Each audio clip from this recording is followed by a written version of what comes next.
Bonjour et bienvenue à ce point de presse de Québec solidaire. Prenons la parole Mme Christine Labrie, députée de Sherbrooke, Mme Cathy Chamberlain-Langlois, ainsi que M. Régent Leclerc, tous les deux de la Fédération de la santé et des services sociaux de la CSN. Mme Labrie. Merci beaucoup, Camille. On est ici ce matin parce qu'à ce jour, il y a encore 40 000 travailleurs, surtout travailleuses, qui attendent encore d'être payés un salaire juste. On parle de personnes qui ont déposé en 2010 une plainte pour l'équité salariale, plainte qui a été traitée seulement l'année dernière, au moment duquel le gouvernement avait pris l'engagement de payer ce qui était dû à ces travailleuses-là au plus tard le 31 octobre. Malheureusement, le gouvernement a trahi son engagement. La date n'a pas été respectée et à ce jour, 40 000 travailleurs et travailleuses attendent depuis 2010 d'être payés au salaire juste. On déposait ce matin une pétition signée par plus de 8 000 personnes en faveur du règlement de ce dossier-là. Là, on est en février.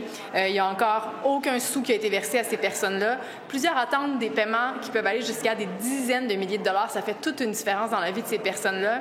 Et j'ai questionné la ministre ce matin et malheureusement, on ressort de là avec aucune information supplémentaire. La ministre n'est même pas capable de nous donner une date. Elle est restée hyper évasive. Moi, je trouve que son attitude manque vraiment de considération, d'empathie pour les 40 000 personnes qui attendent le versement d'un salaire juste. Vous savez, il y a des gens qui ont eu le temps de prendre leur retraite. Il y a des gens qui sont malheureusement décédés dans l'attente de ce versement-là. Parfois, c'est des successions qui attendent les montants en question. Donc, que la ministre soit aussi évasive aujourd'hui, des mois après avoir rompu son engagement, qu'elle soit incapable de fournir une date pour le paiement de ces rétroactivités-là, moi, je trouve ça vraiment odieux. Ça, c'est un scandale, en fait, dont on devrait parler également. Le fait qu'il soit incapable de respecter l'engagement qui a été pris l'année dernière. Donc, je cède la parole là. Bonjour, je me présente. Je suis Cathy Chamberlain-Langlois, représentante du personnel de bureau, technicien professionnel de l'administration, communément appelé catégorie 3 pour la F3S-CSN. On est ici aujourd'hui pour dénoncer l'attitude méprisante du gouvernement qui ne respecte pas sa parole. 14 ans après le dépôt de la plainte et 1 an après la signature, des milliers de femmes attendent leur versement. Ce qu'on nous répond, c'est que oui, on va être payé.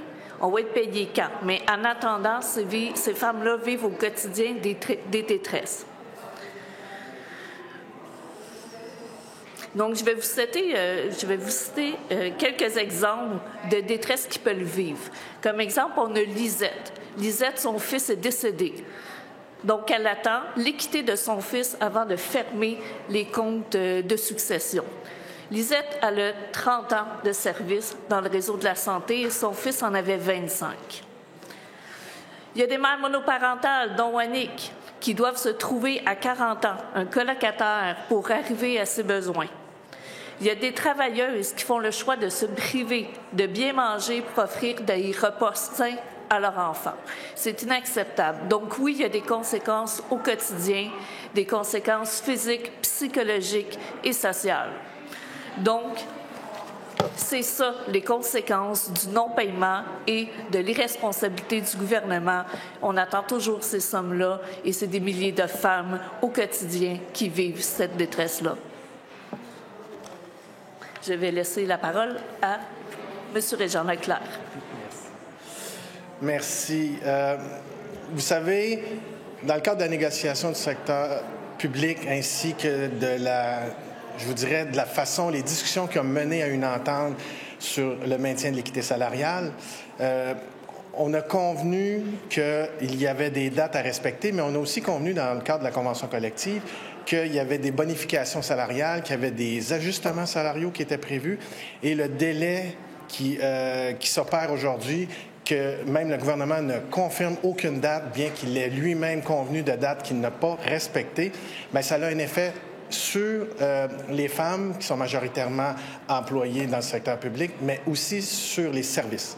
Parce que les conditions de travail permettaient d'améliorer les conditions. Et là, présentement, après avoir signé des ententes, on n'est pas capable de concrétiser ces conditions de travail. Et malheureusement, la façon que le gouvernement se comporte, en se traînant les pieds et en retardant les versements, ça a des conséquences concrètes. Et en tant qu'employeur de choix et voulant humaniser le réseau, c'est un échec lamentable à cette étape-ci. Et ce que nous constatons également, c'est que nous vivons En même temps, des gels d'embauche au niveau des mêmes catégories qui attendent leur salaire, qui attendent leur ajustement, mais aussi, ce qu'on constate, c'est que le gouvernement n'hésite pas, Santé Québec notamment, n'hésite pas à faire usage de consultants à l'externe avec des contrats qui comportent plusieurs millions de dollars de dépenses pour aider Santé Québec à progresser puis à dorer son image, alors que la base, elle, n'est pas respectée, c'est-à-dire le respect des employés qui sont majoritairement des femmes.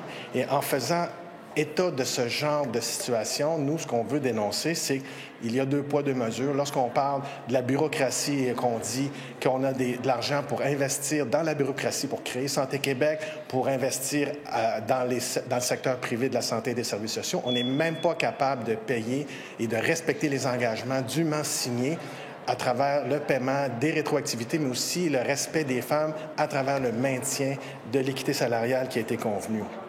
Donc aujourd'hui, on remet en question la parole du gouvernement, on remet en question sa crédibilité parce que nous avons accepté de négocier de bonne foi, nous avons convenu d'entendre et après avoir apposé sa signature il y a bientôt 1 an et que l'entente est convenue depuis plusieurs années, ce qu'on constate, c'est que le gouvernement n'est pas capable de respecter sa parole et ça a un impact sur sa crédibilité, mais également sur la crédibilité du processus de négociation que nous avons observé de bonne foi.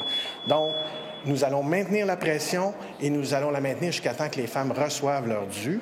Et ce qu'on doit constater aussi à travers notre intervention et le dépôt de la pétition, c'est qu'on réclame que les ajustements des taux horaires et les paiements de rétroactivité s'effectuent immédiatement, qu'on veut que le gouvernement présente des excuses. C'est la moindre des choses compte tenu de son comportement et de son obstination à ne pas vouloir payer les rétroactivités et l'ajustement salarial. Mais ce qu'on veut également et surtout, c'est un mécanisme efficace et permanent pour permettre l'application rapide des ententes et ce, de façon pérenne dans le temps, puisqu'on ne veut plus jamais revivre cette situation, ni nous, en tant que Fédération de la santé et des services sociaux à la filière CSN, ni et surtout, ni les travailleuses du secteur public.